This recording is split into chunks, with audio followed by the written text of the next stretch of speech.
Cắt tóc thì lại ngắn hơn tóc của em nào. Khi nào con cắt tóc đi á? Thế con cắt tóc ngắn đến đâu? Đây. Đến đây. Chắc chưa? Con chắc chưa? Ôi chóng mặt đấy, ra đây ngồi. Chắc chắn chưa? Dạ, chắc chắn nhá. Thì nhớ cắt tóc xong con lại đổi ý thì sao? Cần không biết. Cần không biết á, nhưng mà cắt đi rồi là mình không nối lại được đâu. Mình phải đợi nó dài ra. Con muốn cắt à? Tại sao con muốn cắt? Con thích tóc ngắn à? Các bạn cắt để tán canh được ung thư. Thế à? Tại sao? Tại sao lại tặng những người bị ung thư? Để làm thành tóc giả.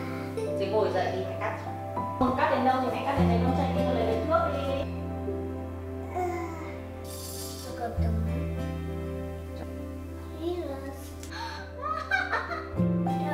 Rồi. chua lắm. Dạ.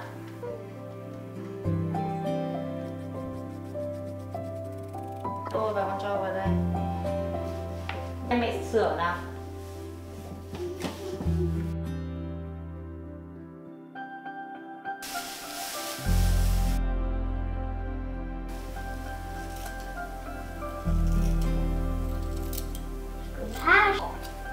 Gì là mẹ cắt sai mà. Thì mình nói giống với con đi ra ngoài hàng cắt tóc. Một phút. Sao cô biết là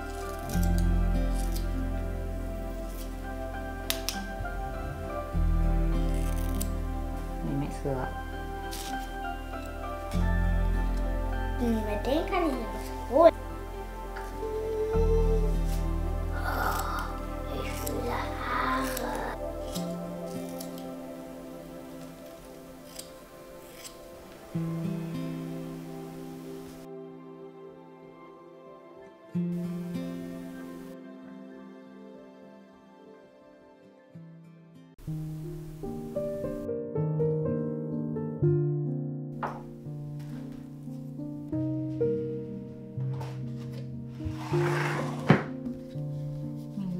mình cất nào, đợi cho nó chín.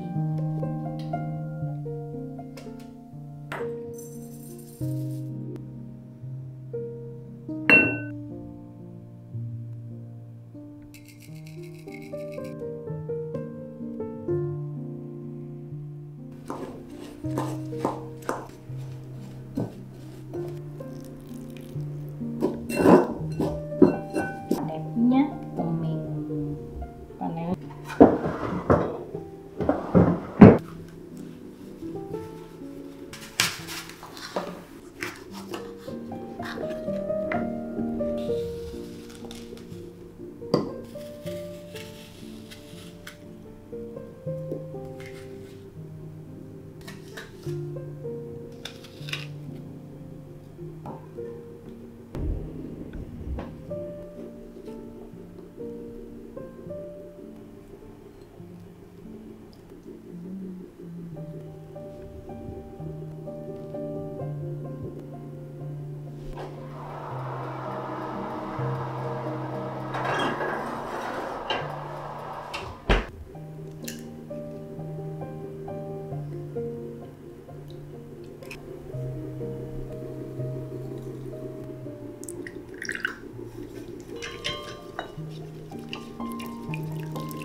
đã hết rồi đây.